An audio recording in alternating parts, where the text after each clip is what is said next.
Well, we are just 2 days away from Election Day, and tonight some of the front runners for San Francisco mayor are working to drum up last-minute support and get people out to the polls.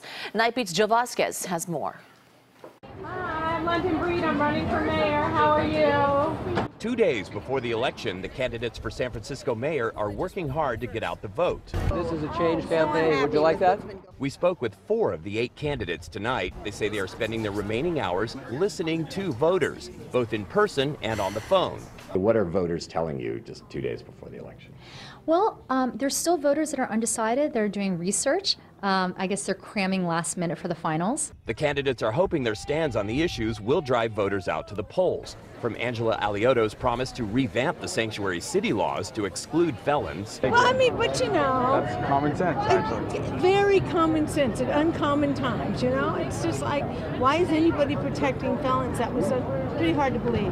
To London Breed's take on building more housing. How are we going to make sure the next generation of young people who are growing now have a real shot of actually living here? And that involves building more housing and building more housing faster. It doesn't matter what part of town I'm in. The first thing people ask is, what are you going to do about homelessness?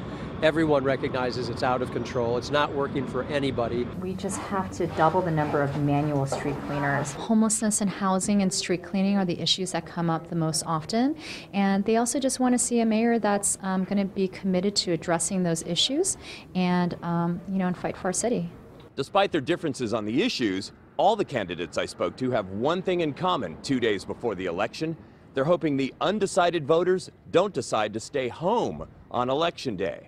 I meet people all day long and they say, well, you know, it's an off-season election, or, you know, there's going to be a runoff. No, there is not going to be a runoff. It's one day, ranked choice voting, and it's Tuesday. So please go vote. On the Night Beat, I'm Vazquez.